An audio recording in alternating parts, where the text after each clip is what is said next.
let's take a look at the 3 registers or zones on the piano and how we can utilize each one in an accompaniment.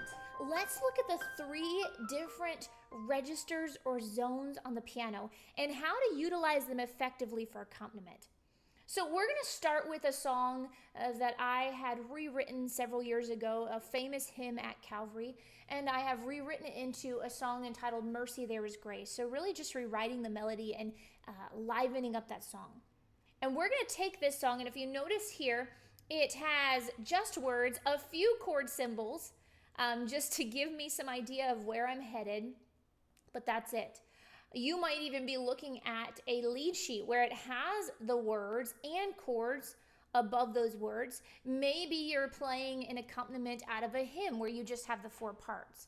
And so we're going to talk about how to utilize these zones to create an accompaniment that is effective for what you're looking at. In my Hymn Playing Workbook, Workbook 2, which talks about building the right hand, I discuss the 3 different registers of the piano and how I like to utilize them in playing. When it comes to hymn playing, in essence, you are creating an accompaniment. And so knowing how to utilize these zones or the piano well will give you a really nice accompaniment that will emphasize the message of the song. So let's start with the lowest register or the low range of the piano. And we're going to call this, I like to either refer to it as our low register, our driving register, the zone that drives the song, moves the song forward. Now, you'll notice with these zones, they're going to overlap, and it's not going to be exact, meaning here's where you sit to play in this zone, but you don't move in this zone. They're going to kind of meld into each other.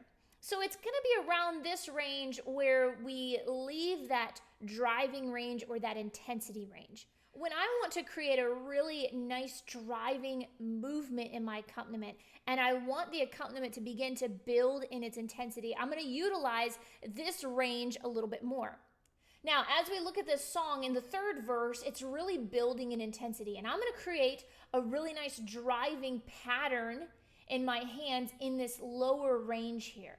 What this will sound like is something like this.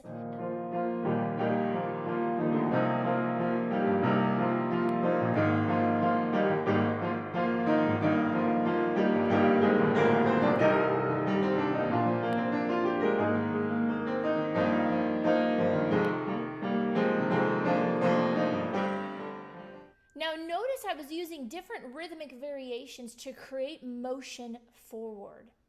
And by utilizing this section, it's building the intensity. Now let's go to the middle section of the piano. And this is going to range from about C3, maybe a little bit higher, G3. And we're going to move up to about this G5 range. This right in here, I like to consider the meat of our playing, or the warm beauty, the tone. This is where you spend a lot of your time. We don't want to sit down in the low register for extended periods. It will start to create a really heavy bass sound, become muddled.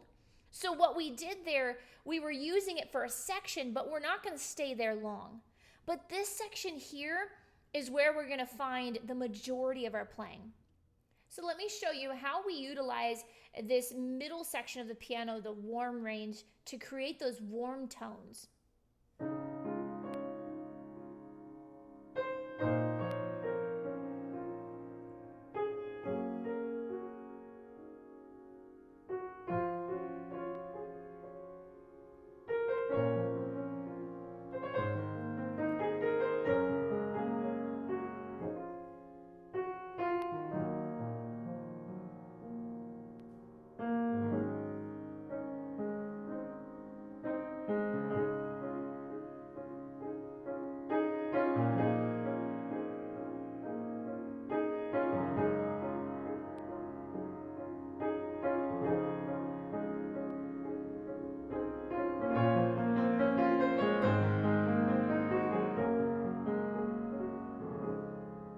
Now, I showed you a few different options there.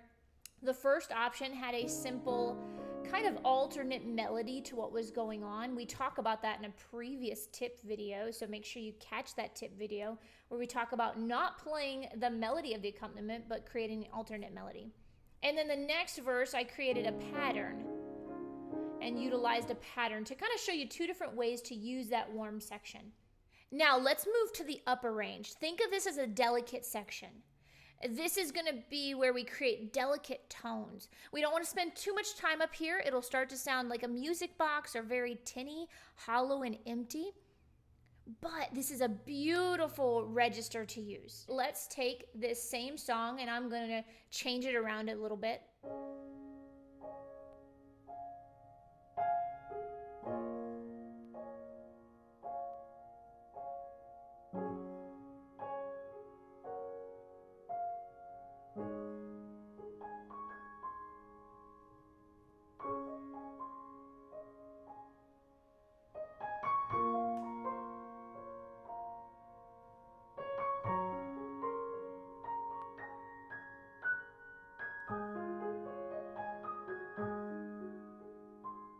Now you can see why we wouldn't want to stay there for an extended period. It's great for a beautiful section of a song, but we want to utilize all three registers to create the perfect accompaniment.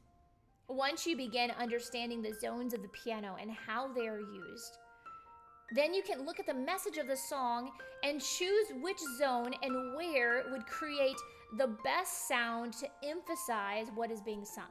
If this tutorial has helped you, please like the video, subscribe to our YouTube channel, and share it with others.